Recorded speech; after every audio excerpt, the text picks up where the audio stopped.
What's up, New England? NewEnglandMMA.org. In the house this fabulous Wednesday night. It was like 45 degrees in Providence. How about in Maine, guys? What was the temperature there today? Anybody? It had to approach Can you 50. fucking hear me out there? What's Felt going like on? it. Yeah. So that's it. That's It's all you got to mid-40s. say. It was like High 40s. it's been freezing. We had a blizzard a couple of weeks ago, and all you have to say to 50-degree weather is, "Oh, it's 50 degrees." Like it was sunny as fuck down Well, here. It no, was 45 degrees down here. Yeah, it was super sunny. It was super nice. I woke up this morning, went and got my coffee, and I'm fortunate enough to live about a mile away from the beach. So I took a little ride down by the beach. Me and Mary Jane and my coffee and my breakfast sandwich went and took a ride around York Beach. Sometimes I just like to remind myself of where I live because it's a pretty cool spot. Lars, you do anything other than work, sit home, play on the computer? No, I got about 4 inches of ice on my driveway. Oh, If anybody wants to come over and help me chip that off, it'd be fun. ice melt works, bro. You know what I mean? A lot of that. We were waiting. We went down to Cage Titans last week, and we were ready for that storm, and I wasn't home to clean it up, so I just got demolished. But hey, gotta love New England. We're kind of like right in the middle of the winter where you're seeing the days get a little bit longer. You can kind of smell spring around the corner, but it still sucks. Yeah, it's still it's going to be cold again, very, very soon. So, all right, guys, I worked today, but it was beautiful out, and I didn't freeze walking back from my car during lunch and break when I smoke weed. I didn't say that live. Did I just fucking say that live? Sorry, guys. No one knows where I work anyway. So, with that said, guys, we're here tonight to talk about the NEF card coming up this Saturday in Portland, Maine, guys. NEF 46, Decade of Dominance, man. I know, Lars, you've been really busy putting it up on the website, the matchups, and just inserting all the everything into the website. And I think Travis, you're getting a write-up or something going on coming out pretty soon. Yeah, I've got started on a write-up. Haven't got quite as far along as I wanted to. We had some management things pop up today, so I've been kind of going back and forth between the two. But I've got a pretty good look at the fight card here. I've wrote down some notes, and I'm ready to talk about it. Excellent. Before we start, I want to say a shout-out to Don Shamus. I mean, Shameless Don Shanus. I always screw up his name. I shouldn't. Fabulous hat here, Don. Congratulations to that gentleman for, getting a great win against a tough opponent, man. So shout out to him, and big things coming for him, hopefully sooner than later, but we'll see. With that said, guys. Yeah, it was an impressive victory the other night. I watched his fight, and he looked good. He looked really good against a tough grappler. He controlled most of the match on the mat and got in some solid strikes. And he's moving his way up the ranks. Absolutely. Congrats to Don. I was pretty high on Lincioni. I've followed his career pretty closely for the past probably 5 years or so. He's fought for Bellator several times. He's a brown belt in jiu-jitsu. Super tough kid. Hadn't fought in the cage for a little while, but he and Don had actually trained together in the past. But it was an opportunity neither of these guys could pass up to put their friendship aside and fight in front of Dana White. And the fight really produced. It was exciting for the most part because you had Lincioni threatening submissions from his back the entire time while Don dropped bombs on top of him. So a lot of people aren't really big on straight grappling matches, but this one had a stylistic matchup that you like with Don on top, dropping bombs, and Lincioni trying to catch that late submission and trying to swing the tide in his direction. Great fight, great performance by Don against somebody that really should get Don recognized. Definitely, man. Well, let's get to it, my men. This Saturday night, a big card for NEF, their 10th year in business, and it's a big one, man. A couple of changes happened in the last week or so. Nothing major, but a little shake up here and there. But as far as the card as a whole, man, it's a big card, and it it's got some really potential fighters there that may be in the next level in the next year or two. So let's talk about it, guys. Where you want to start? You want me to just start from the top, throw it up there, what Lars worked on the website, and we'll go from there, guys? Yeah, I've got it in order from the main event back, if we want to do it that way, or however you want to do it. Yeah, let's go from the main event back because we're not going to hit every fight. So Right. let's start there. So let me throw that up, and it'll get up there in a second for you guys. But it's up there now if you guys want to start talking about it. Great. Yeah. It looks great up here on. I checked it all out. Lars, you did a fabulous job throwing it up there, and let's talk about it, guys. Aaron Lacy, late notice, jumps in there to go against Jerome Mickle. Lacy hasn't been in the cage in 3 years, around 3 years or so. Yeah, I think it's closer to 4. I think it's 2018 was the last time he fought. So he's, some things have happened. He had a fight lined up against Shane Manley back in November. Lacy got COVID, had to pull out. I know he had an injury before the pandemic that he had to rehab. So it's been kind of dragging on, but he's changed camps. He's training with Devin Powell down in Ostos and Somersworth, New Hampshire. And, he's getting a late notice opportunity here against a guy with a lot of fights. Not a great record, but a lot of fights. So, in reality, Aaron should walk through this guy, but it's a fist fight, so anything can happen. Yeah, as I have his profile up here from our website, he wasn't ranked because he hasn't fought in so long, but he would definitely be up there if he was. His last fight was at NEF 35 at September 7th, 2018 against John Lemke. And he had a rear naked choke first round there. So he's back, bro. And I'm very happy to see it, man. What are you expecting out of this fight? We know Jerome has a lot of fights there, and this man is expected to win, but anything can happen. What does Jerome Mickle need to do in this fight to upset the crowd, basically? I think Mickle's got to catch Lacy somewhere. He's a longer kid at 55. Aaron's going to be coming up from 45, where he traditionally fought in the past. But Mickle's a long kid, likes to strike, likes to come forward, but that gets him in a lot of trouble. He's got 11 losses against 4 wins. Mickle's really got to catch lightning in a bottle, but like Lars said, that's what happens in a fist fight. If Lacy can't close the distance, initiate some grappling and some clinch work on the cage, he could have a little bit of trouble getting past the jab and the wild haymakers that are coming at him from Mickle. Experience aside, Lacy's been in there with a bunch of other dudes. He's fought some tough competition in the past. Most notably, Damon Blackshear in the past. He fought at NEF. So he's been in there with some top competition.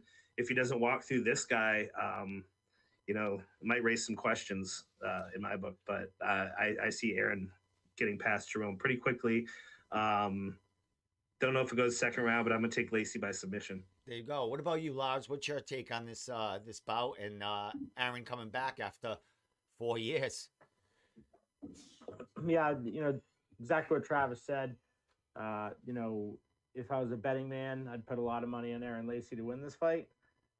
But, I think his best path to victory is obviously to get the fight on the mat. Try not to take any damage, get the fight to the mat, and work your submission game. There's no need to hang out on the feet and trade in the pocket with this guy. So I remember I saw Mickle fight, I think, Nick Fiore recently, and he gave Nick a pretty good challenge there for the first, half a round or so. So Lacy definitely can't take him lightly, but I think he knows what he needs to do. Close the distance, get the fight to the mat, and work the submission game. Yeah, like you said, he did fight Nick Fiore, who's on a tier, and that was back in October of 2021. So he has entered the cage and is a little more fresher than Aaron at this time. But I interviewed Aaron, and he said there's, ring rust is just not. It's not there for him. It's going to be something that's not a factor in this fight. So we're all expecting him to go through here and impress the crowd and come back to NEF with a storm after all this time. Yeah, well, ring rust shouldn't be an issue because he's training under one of the best lightweights in regional history. He lives above Devin's gym down there in Somersworth. So, I mean, you're training with a UFC caliber lightweight to get ready for a lightweight who's 4'11". The ring rust, I don't think that will matter in this situation. Aaron shows up to train every day with Devin Powell. That's going to be the difference here. Not the 15 fights, but the training with Devin Powell and really being ready to go into the cage. Devin doesn't let anyone walk in there who's not ready, short notice or not. Aaron has been training like he's in fight camp, and he's ready to go. Just guys, I'm sorry, but I'm taking a little video for our stories on Instagram. Go ahead, keep going. Anything else that you'd like to say about this fight? It is the main event. So and it is the main event. And the fight that was supposed to happen was who is Aaron replacing? Big time fighter. He's replacing Caleb Hall. Yep. Big time lightweight prospect. Caleb had a little bit of trouble with getting through the medicals to this fight. Let Matt Peterson know early and was able to come back with an Aaron Lacy replacement, which is about as high quality of a replacement as you could expect for somebody like Caleb Hall in this situation. Excellent. And the show must go on. And what a step up from Aaron. And when I did talk to him, he did have a fight. There was fights falling through, but he's been ready. He's been ready to fight. He had I think he had something maybe that would have been booked in like 3 weeks from now that he was working on. And then, NEF just fell on his lap. So here we go, guys. So let's get to the next bout here. Let me get this up on the screen. So we have Carl Langston against Zach Richard 2. Yeah. So guys, this is one of those fights that it just happened like 48 hours ago.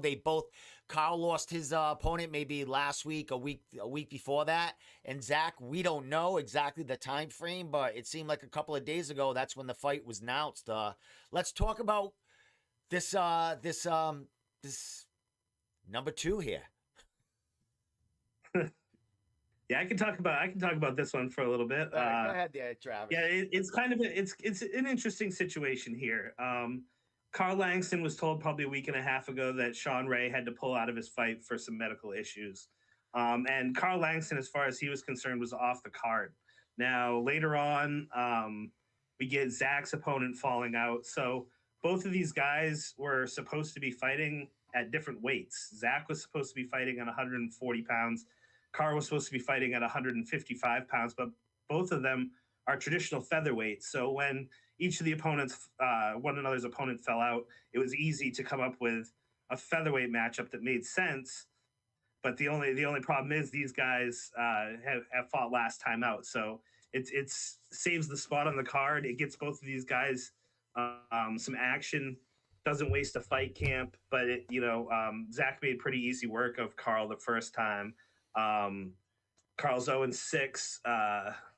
He was preparing to fight at a heavier weight. Maybe that'll make a little bit of a difference in this one. But yeah, I think it may go quite the same as the first one.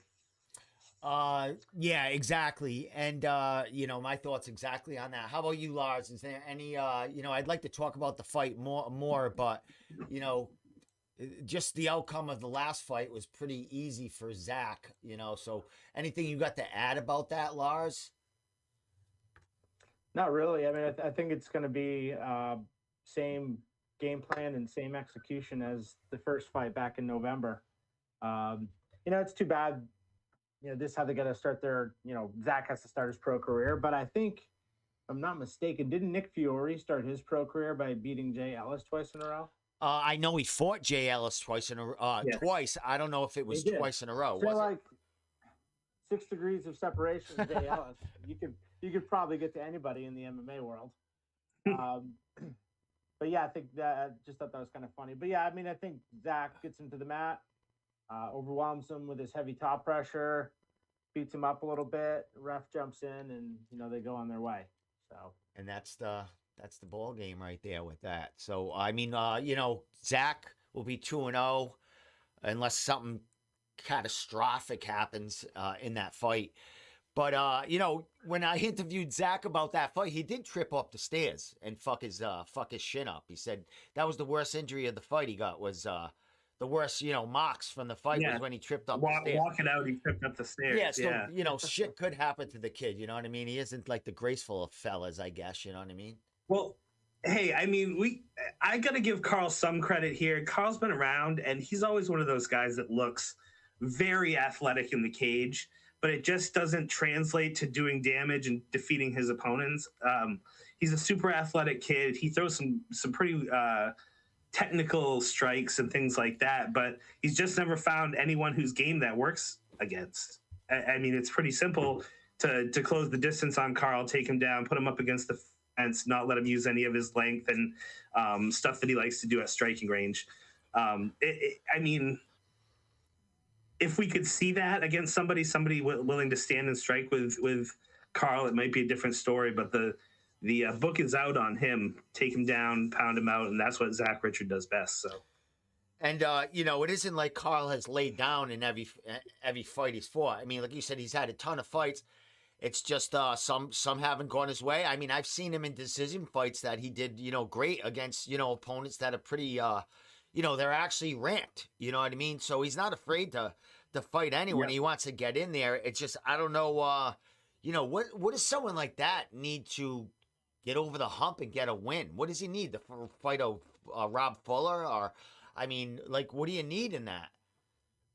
Not to say Rob Fuller, I think he needs to find a good camp. I mean, he'd have to find somebody that he could trust with having a good camp. He bounced around for a while, went to Young's MMA for a while. Now he's independent. It's just he's gonna decide if he wants to be a pro fighter. He's going to take it seriously. It's tough too at 0-6, but you know, you can always find that gym and get things turned around. It's going to start with getting a win, but I just don't think it's coming here. Yeah, I mean, and it's a career for him. I mean, you know, he's going to get fights. I mean, he isn't getting damage in there. He's just losing decisions and getting choked out or whatever. He's not getting, you know, knocked out cold. You don't see that with the kid, you know what I mean? So he's a gamer. He's going up against killers, you know, the next generation of, like you said, guys that are in the gym 24/7, have the coaches and the training partners that get him ready for these fights. Carl, you know, he just doesn't have that 24/7, you know what I mean?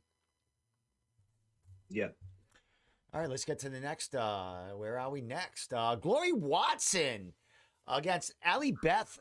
How do you say that? Milleron? Yeah, that's close. Close enough. That's close enough for me. Strawweight bout. So, girl from Michigan. She's 2-0. Glory Watson. Her last fight was against that the former. Or I shouldn't say. Yeah, I should say former adult actress turned MMA fighter. What was her name? Do we remember? Something Star. Oh, that I forgot her. Jess. Bregman? Yeah. Yes. Yes. Bregman. They fought in New York. As far as her name should be right here. What is it? I forgot. That ain't her. Anyway. Yeah, go ahead. I think this is I don't know much about Allie Beth Milleron, to be honest. I've never seen her fight, but she has an extensive amateur record. I think she was 7-3 as an amateur. So, plenty of experience. She's got a 2-0 record in the pros right now. You got Glory at 1-1. This should be on paper, this looks like a very serious test for Glory. And I don't know much about Milleron's game and how she goes about it. But this is going to be a tough one for Glory. She's coming off a first round punches finish. I would imagine TKO or KO at Big John's MMA. I'm not sure where that was, but not sure what date it was. But I mean, she's 2-0 as a pro, so she's active. Yes, like Lars said too, 7-3 as an amateur, and 5 of those 7 wins came by finish. She looks like she could be pretty dangerous. I would have to agree with Lars. This this is what's tough about somebody like Glory Watson having fought in Maine for the longest time and then going to a different region and fighting and then coming back and fighting somebody from out of the region. You never know really what the talent pool is going to be like. I mean, women's 115-pound weight class is pretty thin to begin with, so you got to really reach for opponents.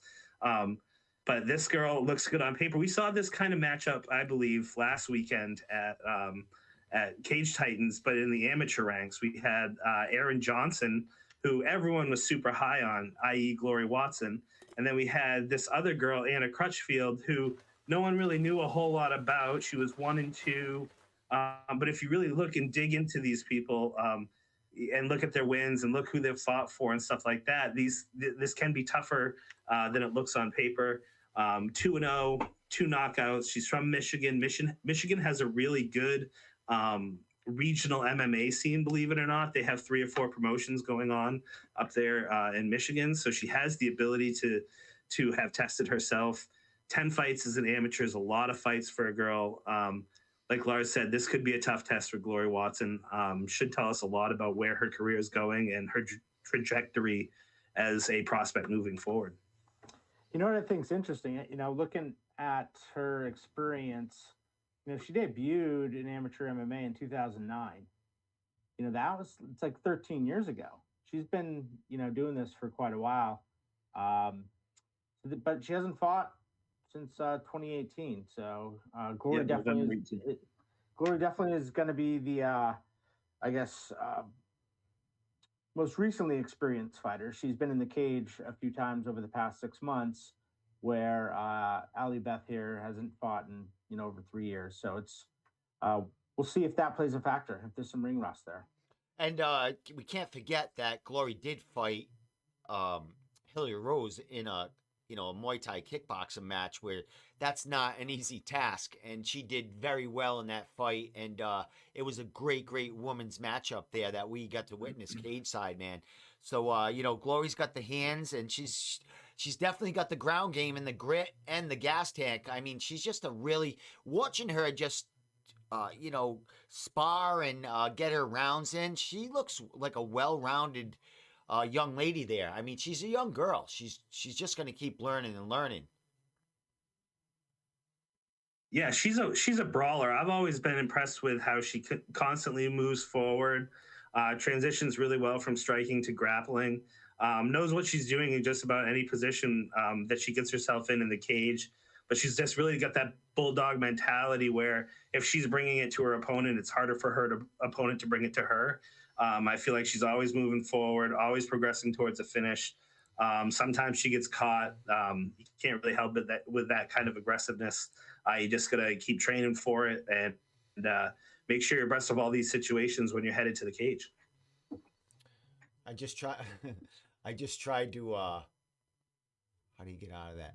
I just tried to get her fight, but I guess it was streamed. I thought it might be our little. I thought you might have been put our little video of the fight in. When I clicked on it, I was expecting to see it. No. I get a fucking credit card thing. I credit card. See this fight. Hey, NEF's got to get their money. I guess, yeah. Come on. Fucking, all right, good job, Lars. Putting their link up and everything. The fucking, the buy the fight if you have to. I love it. I believe that it's up on YouTube now. Anyway, NEF puts their shit up on YouTube after. Yeah, I think it's on YouTube. Yeah, certainly. Yeah. They're actually not from that card, from their last card. They're actually releasing YouTube videos from that last card. So they put all that stuff up, and that's good. Not only do they have a stream, they allow you to have the fights, a couple of months later. So, NEF's doing great things. Yeah. Next. Yeah, absolutely. I'm going to parlay that into our next fight. Can I parlay that into our next fight? Yeah, let me get to that screen. Where are we? The next fight, Nate Grimmard against Anthony Vasta, man. Come on. Lars, Travis, it's all yours. You sound very excited about this fight. Well, I mean, I am excited about this one. I like both guys. Both guys come from pretty good camps. Grimmard coming from Nose with Devin Powell, and Vasta is coming from Defensive Edge. That's Connor Bare Knuckle Berry's gym. So you got two guys who have trained for long periods of time under two great lightweights in the division, and they are making their debuts against one another at 145-pound featherweight fight. Grimard just lost his. Yes, he did. What happened? Grimard just. Go ahead. You there? What's up? Okay. I'm listening. Yeah, I'm here. Did I pause for a minute? No. So Grimard in his last fight, he relinquished his NEF featherweight title.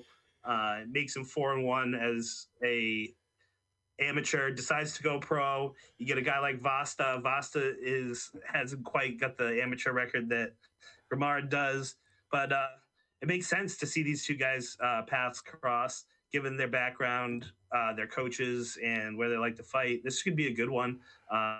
Both of these guys are brawlers again. Grimard's going to probably have a little bit of a reach advantage here. Help him control the cage against a guy like Vasta. Well, as we like talking just now, I'm like looking at Vasta's last fight, man. He was getting I think he was like stuck in a Kimura in there. Wrong video of the show just now. But the kid's he's all over. I mean, the kid's hands are really good. Saw him win a fight at I believe it was Combat Night, or maybe he had a split decision loss there. But the kid looks great. He's been on the circuit as far as getting the work on the mat.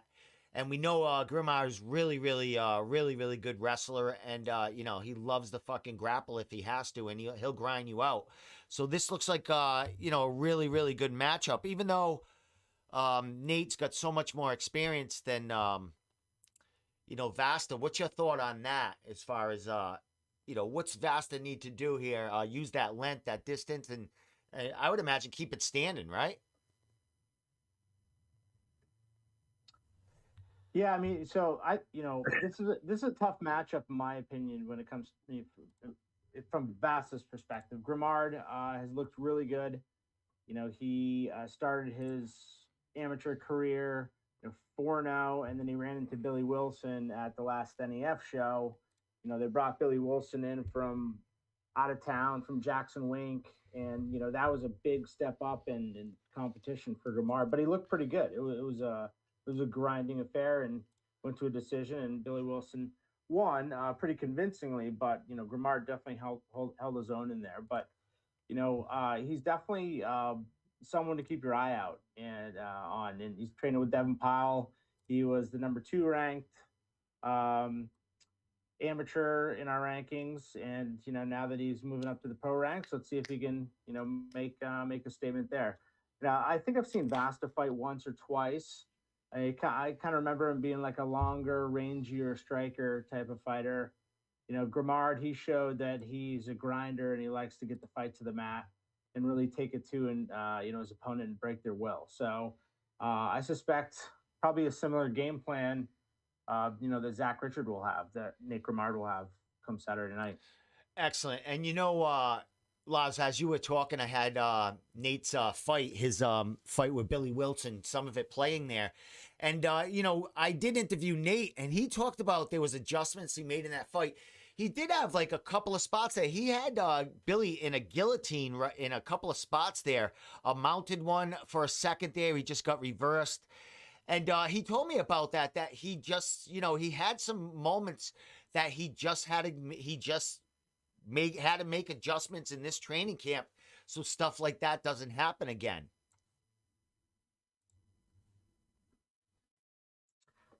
Yeah, I mean, I think he's training with the right guys. Nostos right now has a lot of young up-and-coming fighters who are, 2-0, 3-0 as an amateur. So there's definitely bodies there. And we talked about Aaron Lacy earlier, moving down there to train. So, I suspect that Grimard's trajectory in terms of his learning curve in the sport is it's going to be a pretty quick one. Seems like a smart kid who knows what he's doing. He's surrounding himself with the right people. And it seems like he has the work ethic. So it's going to be good to see where he takes us over the next couple of years. Excellent, man. And he's fairly young too, isn't he? He's a younger kid, right? Yeah, and Boston's young too. I mean, 23 if at the most, that kid. So, sky's the limit. I mean, they're both their first professional fights. Even though this is something that can't be erased, it's important. But a lot of fighters that went around to be very successful in MMA in the biggest leagues lost their debut. You know what I mean? Their pro debut. So one of them has to lose. You know what I mean? And that ain't the end of the road. It's just the beginning. You know what I mean? It's just the beginning of their next the next chapter in their MMA life. Where you going, Lars? Where'd you go? Yeah, it's so odd when you get when I go cruising through Tapology and you see guys that are like 21-2 or 21-3, and then you're like, where the hell did those 2 or 3 losses come from? And like 7 times out of 10, it's their first their pro debut. It's uncanny. I see it all the time. It's really weird. Hey, it is what it is. It's MMA. Unpredictable at times. Yeah, no, but that's what you were mentioning. Like, a lot of these guys have lost their pro debuts and gone on to do really good things. Yeah. Like you said, it can't be erased, but it is odd just how many people you go back and see, and it's like, hey, they made it very successful and they lost their pro debut. All right, let me get going here. Let me get Nate's stuff out here. What do we got next here? Oh, wait. Muhammad. Oh, Mo. I saw the first name, Mo Al-Kanani against Chris Rooney. I'm sure you're really high on this, as we all are, but Lars, really high on the most here, man. So let's talk about it. Talk about your thoughts on this. I'm a huge Kanani fan. I think he's one of the probably brightest prospects in our region that's just turning pro right now. He was 9-1 as an amateur, our number 1 ranked lightweight amateur in the region. And he's shown nothing but awesome stand-up, solid chin, high fight IQ. So, he's making the jump to the pro ranks here at NEF 46. And I'm excited to see, what he's going to bring to the pro ranks now that he can use some elbows. We know him for his hands, but I got a feeling he's got some pretty crazy elbows too. But he's taken on a guy with a ton of experience in Chris Rooney. He's only 0-1 as a pro, but he had 20 amateur fights. So the guy's been in the cage before. He's a little bit older than Mo, but he's definitely a tough kid out of Vermont who's not going to fold. Mo's going to have to put him away. So this is going to be a fun one. But I'm expecting Mo to do his typical Mo thing: keep the range, strike, use that jab and that length in his lethal hands, and he'll take it to Rooney if he can, stay off his back. And as we're you're talking about that, absolutely. Go ahead, Travis. You can add to that. Yeah, no, I can definitely add to that. Last time we saw Mo, it was absolutely brutal. Nuri Arbrar just got backed into a corner and got hit with about a 9-piece. It was absolutely brutal. And like Lars said, you add elbows to that, and there's a lot of 155-pounders in New England that are going to be tucking their tail and running the other way. I have a feeling. This kid's really good. And like Lars said, yeah, Rooney, he had 19 fights as an amateur. He was 12-7, which is a serviceable record. He's 0-1 for Donnybrook. He lost a unanimous decision in his pro debut at Donnybrook. But there is nothing on paper that looks even close to a Mo Al-Kanani that he has been in the cage with. So, and that goes for a lot of regional guys. I can't say they've been in the cage with anyone like Kanani. He is about as good as it gets when it comes to 155 pounds, like Lars said, approaching the pro debut, and we're really high on him. We'll see him do big things, I have a feeling. Excellent. Wow, that Rooney kid has a ton of fights, like you said, man. He's got a lot of experience fighting since 2011. His most recent fight was I think it's interesting, August of last year. Go ahead. Mo's been training. Well, his whole career he's been training at Evolution Athletics, and he's also been training alongside Zach Richard now for the past 6 months, whatever it is. But if you think about them, they both have fights on this card. They've been training together a lot. They're similar weights, but they have 2 totally different games. Zach's more of a grinder, get you on the ground and beat you up, be a ground and pound, where Mo wants to kind of be on the feet using his striking. So maybe they're helping each other by training with each other. You're learning different aspects of the game that they're able to expand and implement in their own game. So it's always fun to watch Kanani go out there and the evolution we see with him. You know, and he took it slow in the amateur ranks, having 10 pro fights. It's probably higher than the average, but I think it makes a lot of sense. He's grown drastically since that first pro fight, and I suspect we'll be hearing a lot more about Mo Kanani in the future. Excellent. Where are we going? Oh, now we're going down in the card now to the next page. Let me get to it, guys. Give me 1 sec. Flyweight amateur title. Yes. Let's get to it. Where are we? Tyler Smythe. There you go. And Ryan Burgess, who's been away from the game a little while, Yes. but he said he hasn't missed a step. So let's talk about it, guys. Let's talk about these youngsters going at it on Saturday night. Yeah, you got Tyler Smythe. Picked up the 4th round KO of Caleb Austin at NEF 45 to get his flyweight title. And he's now going to be defending that flyweight title against a guy who already captured that title once before against Nate Boucher. And that was at NEF 32. So you got 2 guys who have been in this position before, essentially fighting for a title for NEF. You got the new wave, Tyler Smythe. You got the old version, not necessarily old because neither of them are very old, but Ryan Burgess coming in, the former champion, hoping to get his belt back. Yeah, he's been out of the cage for a little bit, but like you said on your show, he seems to be up to it. He seems to be ready to go, knock that rust off, and take his belt back. As we're talking right now, I have Tyler's last fight on at the last NEF event we were at. Lars, talk about this kid, man. You were filming, taking some clips of this kid, but it was a back and forth battle. After I watched it, after I interviewed Tyler, I really didn't watch this fight too much. I was live at it, but I broke it down basically after that fight, man. It was a great fight. It was a back and forth battle.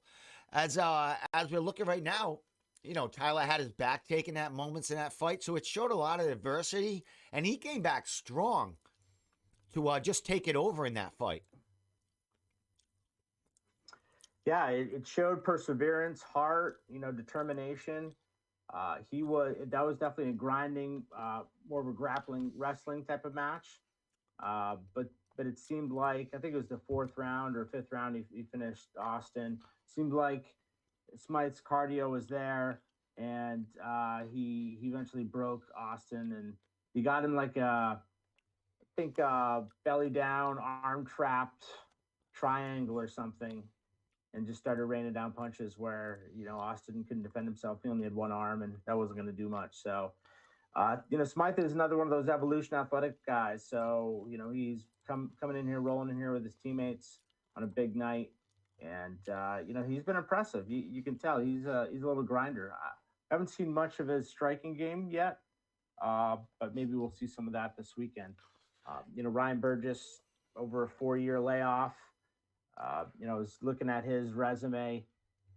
He's got 5 AMI fights, but he's only fought 3 guys. He's rematched 2 of those guys. So it's a little bit of a strange record, but I know he always comes in shape. And he's a tough kid. So should be another grinding type of fight, similar to the Austin matchup for Smythe, in my opinion. Excellent. Big verbal war between them guys early in the announcement of the fights and stuff like that. It's died down now. They're focused and getting their work in. Gonna let their words speak in the cage on Saturday night, guys. Before we move on, we're getting closer down to the last few fights here. Lars, it's going to be me and you there, correct? Travis is boycotting. He's going to have a sign walking up and down the main road there saying, "Let me in," kind of thing. Yeah, I'll be on Exchange Street in Portland. It's got his inside back. So, yes. full disclosure, Travis is not permitted to witness events with large crowds due to his vaccination status. At least that's what Ticketmaster says. No, but If he, Yeah, according to the doctors and the pandemic experts at Don't Ticketmaster, listen. I cannot attend the fight. But if you get a test 2 days before and you comes back negative or something like that, you're still allowed in. So what's it? Yeah, I'll do that if all of 1,500 of the other ticket buyers submit a clean chlamydia test before I enter the building.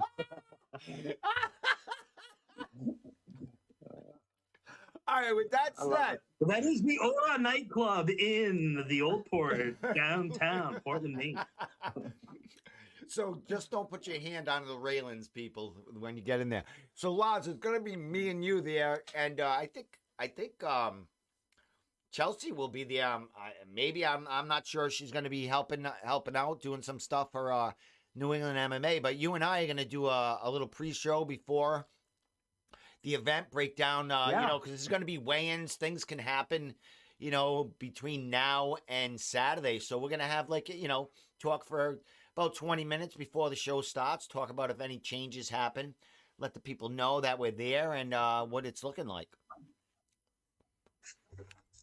Yeah, man, I'm pumped. I'm not a huge fan of the venue, as I've said before, but regional MMA, it's good just to go to a show. They do have great lighting and the best sound system ever at an MMA event. It's just there's not a ton of space to maneuver and get content and stuff, so it makes it a little difficult. But yeah, I'm pumped. Should be a good card. Matt Peterson, Nick DeSalvo. I have another solid card there.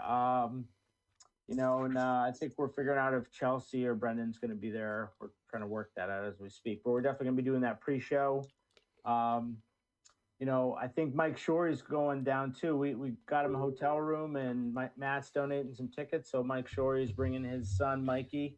So maybe he'll have a guest appearance on the preview show too. Excellent. Okay, guys, we got to the Tyler fight. We bypassed the Mike Murray against the Zach Faulkner fight here. Big fight here, guys. Big boys. I mean, not huge boys, but we're getting up there in the weight with these guys, man. Let's talk about it. Big fight for these two. Yeah, we got a welterweight amateur title fight. Currently a vacant slot in the NEF roster, but that won't be anymore after Saturday when you got Magic Mike Murray. He's 3-2. He's come off back-to-back losses in the NEF cage, but he did go outside of NEF and pick up a win recently. And he's going to be fighting Zachary Faulkner. He trains with Dupuy and all the boys over at Recon. Tough dude. He's 4-1. He is 2-0 at NEF with a couple victories outside the region to go with it. Both tough dudes. Mike would probably like to stand and strike in this one, but Zach likes to push forward, likes to wrestle. Zach's one of those guys that used to train with Marcus Davis too, so he's got some background for sure. Just being 4-1, it doesn't say everything he's capable of, having trained with Marcus Davis. Yeah, it should be a good one. I'm ready for this one. This one should be fun. And Mike's. Yeah, and I think this is the first time we're seeing Mike Murray fight at welterweight, right?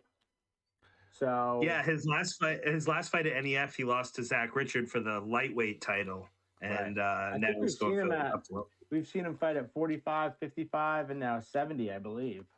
So we had him ranked as our number 5 amateur lightweight in the region, and now he's moving up in weight to take on the number 2 amateur welterweight in Faulkner in the region. So it should be interesting to see how he fills out, how much weight he's got to cut, what size difference is going to be.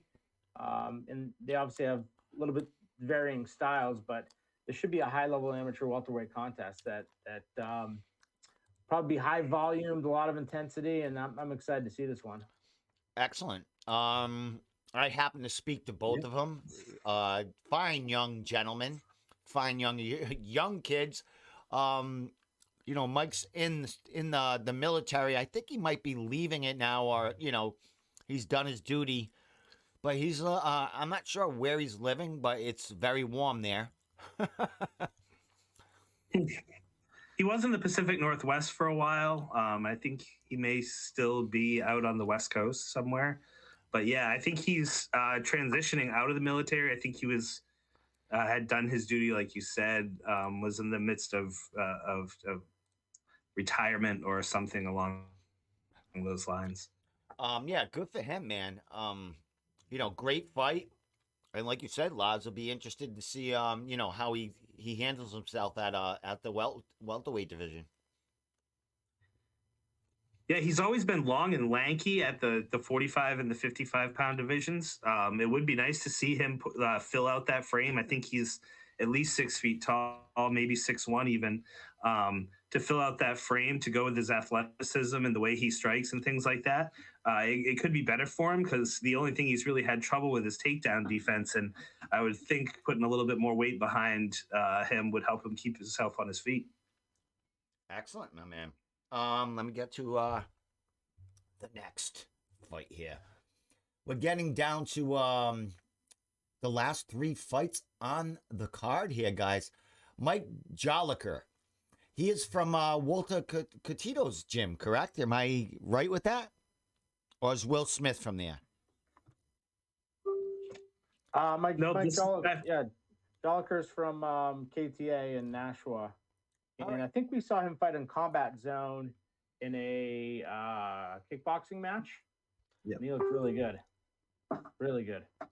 And this was a fight that we met him when we went down to Walter's. Met him when we went down to Walter's gym, and we talked to him about taking the kickboxing match and how that was eventually going to translate into him making his MMA debut. So I'm kind of excited just to see that evolution take place before our eyes.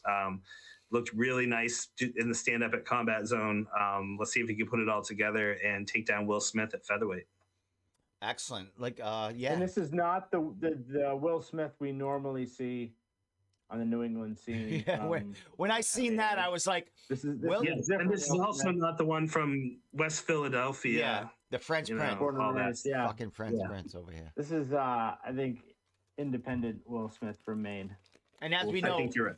Joey Diaz, what the fuck, Gomez. I always say fucking Diaz. You always do that. And he's training under him, and Joey has a fight coming up in March, so he's in fight fucking mode right now. So he's probably, giving this kid some rounds. You know what I mean?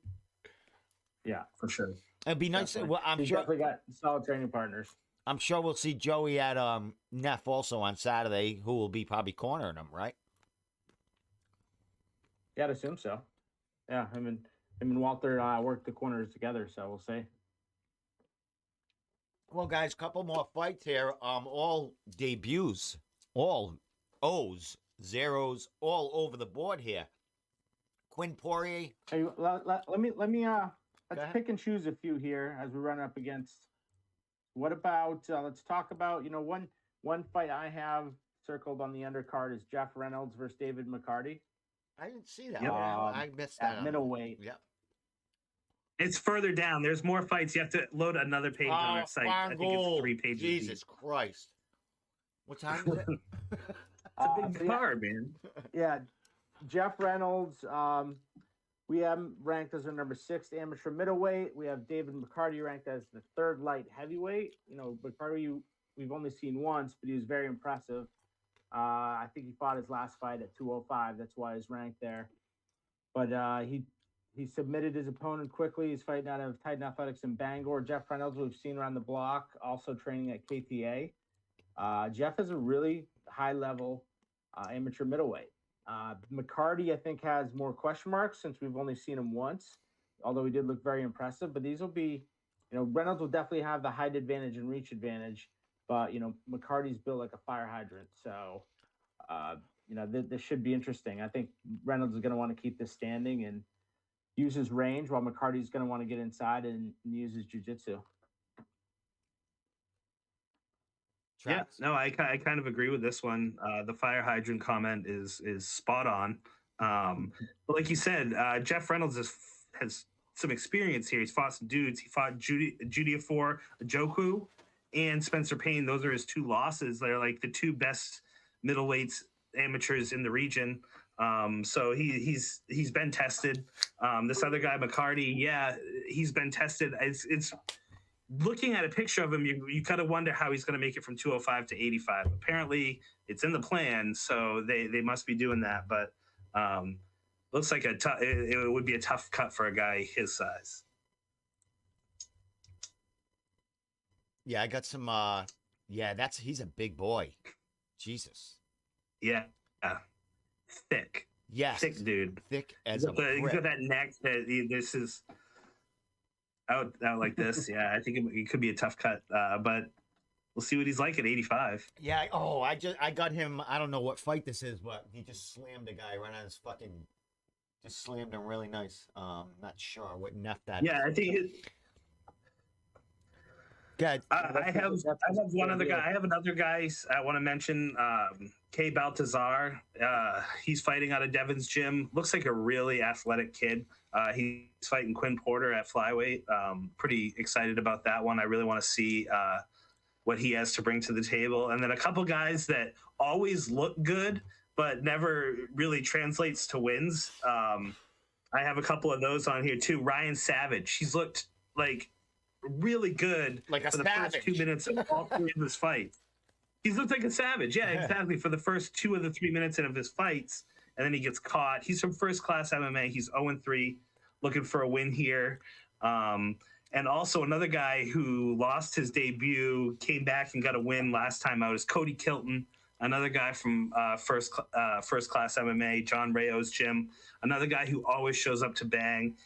He's fighting Caleb Kenny, who lost to Isaac Payette at NEF 44.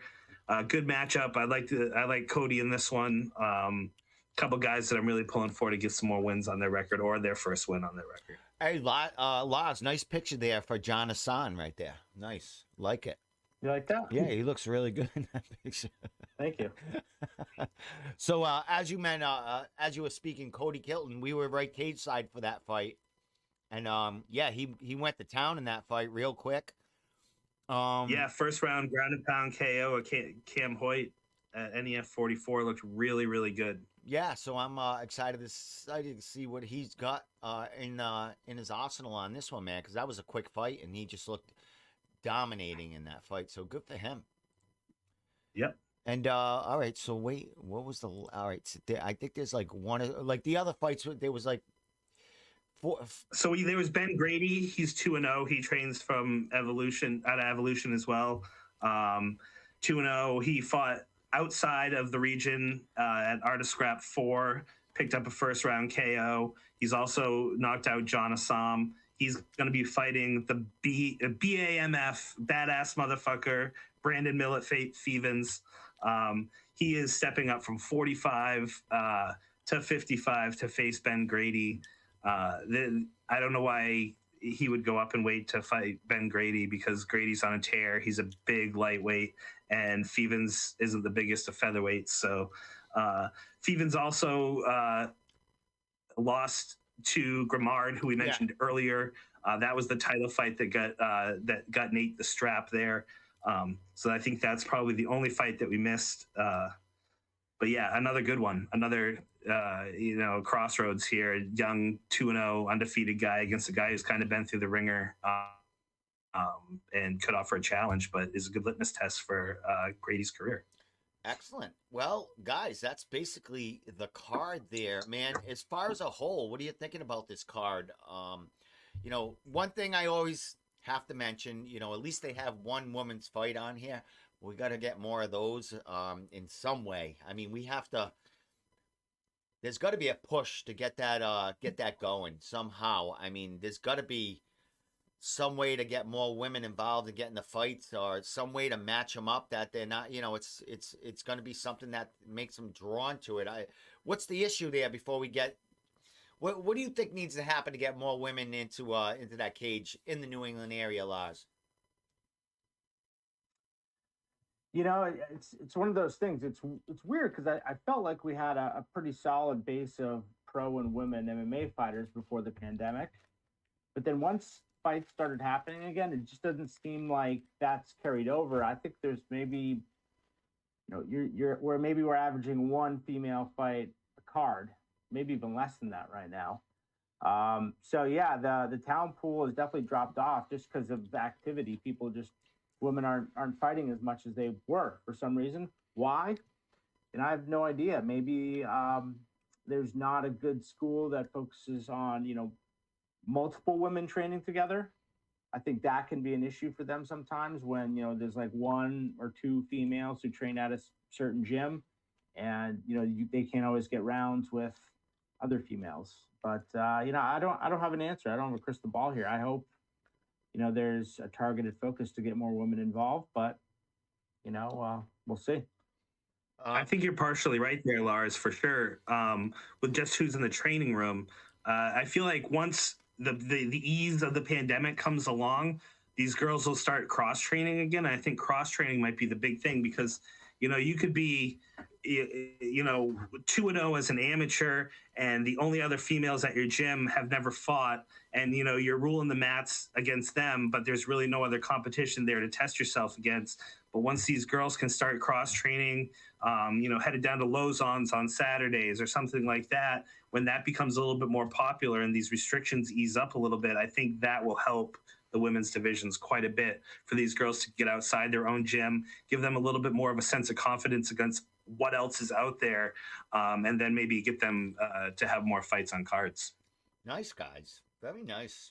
Glad I asked that question. Didn't mean to put you in the spot, but you guys had great answers right there. So as far as what we can do, I would love to manage a woman fighter at some point, and see what we could do with them. You know what I mean? So, if it can't get them work in New England, Lars, you have a pathway to get them in work in other parts of the country. So I would love to get a woman on board of full contact management.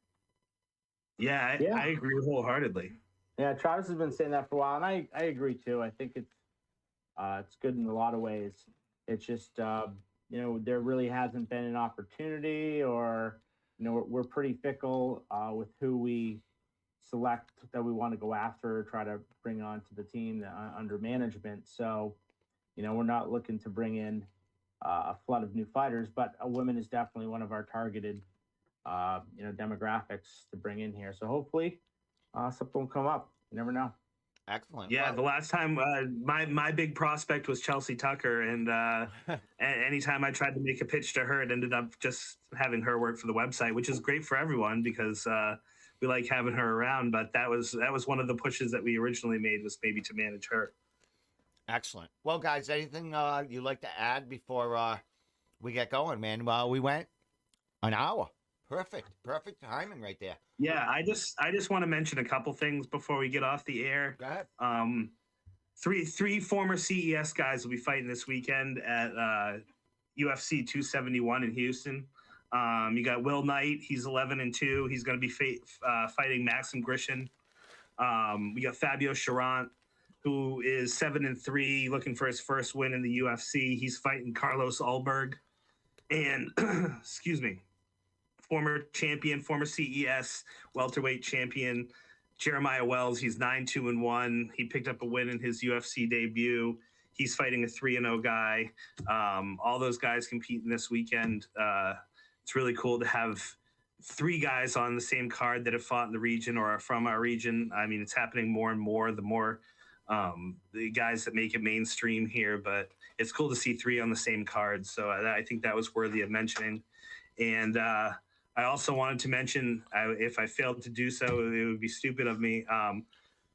At Full Contact Management, we just got a fight for John Piersma, and we're looking for sponsors. So anyone who is open to getting their business out in front of the eyes of UFC Fight Pass on probably one of the most marketable, talented welterweight prospects we've seen around here in a long time.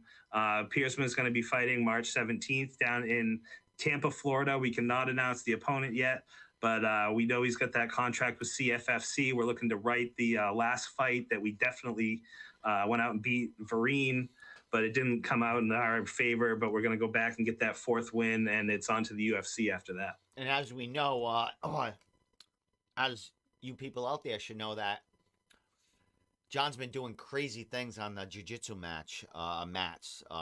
Fighting on Fight Pass, getting invited to very, very, high level events because he's something to be reckoned with as far as his grappling, and his hands are just going to catch up with that, down the line. And when he's ready to go for the UFC, he's going to be well-rounded and ready to strangle or knock people out. And I think you guys are doing a great job bringing him up, getting him the fights he needs, and really putting him out there because he's grown as far as not only social media, but as a fighter and just as a human being. And his fan base is just growing and growing, and the gym itself, Synthesis, BJJ, and of course, Jacob Bone, who is, a training partner, friend of his, who introduced us to, Mr. Piersma there. So a lot has to do with Bone there, with Bone and MMA, and that whole clan coming out of New York, man. Yeah. Hey, well, we lucked out with those guys. They're solid guys to work with. They train hard. They have heart and talent, and we love to have them part of our team and hopefully help progress their careers. Jacob was just in an awesome war against Joe Giannetti on Saturday, back and forth, hell of a fight. Didn't come out with the win, but man, it was an awesome, memorable experience. And John and all the guys out in Western New York, we're kind of building a nice little factory out there, and let's keep it going. Excellent, man. And New England is glad to have them come perform here, make their way here, get matchups, man, because you can never have enough fighters, man. We're losing a lot of fighters in New England going to the bigger stages or just not having matchups and not wanting to fight each other around here. So, we have plenty we know outside the region here that will come in and challenge some of these people, you know what I mean? Yeah, for sure. It's nice to be able to be an avenue for these guys to get out of their spot over there in Western New York, get their faces on some more TV screens, some more computer screens. That's just what we want to do. And there's no one that's following that game better than Piersma. And if I were a businessman, which technically we are because we're running a business, but I would put my money behind Piersma. He's a great prospect, a great guy, and if you're looking really to get the maximum output of a sponsorship deal through us right now, Pierce was the guy to sign up with, because we're doing new shorts for this fight. We're doing a fight banner for the first time. He's it's going to be shown in front of millions of eyes on UFC Fight Pass, potentially. And he won the submission of the year last year for UFC Fight Pass, and he's just making a name for himself, carving his way to the UFC. I really can't express enough that this is the guy I would jump all over. And if you're out there and you're a business and you want to get that name out there, just hit me up with an email. It's simple. Travis@newenglandmma.org. Drop me a line. If you guys have any questions, we can answer them. But this is one of those guys that could really potentially be the next wave of welterweight coming out of our area. When will we get the news on matchup and stuff like that? When you think that'll be coming out? A couple of weeks or so? I mean, we're still like a month over a month away. Probably a couple of weeks. All right. I would assume. Yeah. I got to book that interview with him. Talk about Yeah. Even though CFFC has signed John to a fight agreement there. I don't know if you're in liberty to say on here how many fights he's under them, but he is a high prospect for them. So they're going to be really focusing a lot on him and, interviewing him and then sending shit out there. I don't know who will be fighting, if it's someone in their organization or they're going to bring someone here that's, a really, really good prospect, but out of the CFFC organization. You know what I mean? Yeah, it's a fighter who's fought for them before. So it should be a good fight. We like the matchup. We're believer in John's skills. So we'll just say we like the matchup. I believe the matchup's come across our desk before. This isn't the first time we've heard this guy's name. So it was definitely somebody I had done a little bit of research about, and we're pretty familiar with. And we think it's the proper next step for John. Excellent, guys. Well, before we get into a whole nother podcast about full contact management, let's let's end the show and let's get out of here. Rest up. Tomorrow will be Thursday.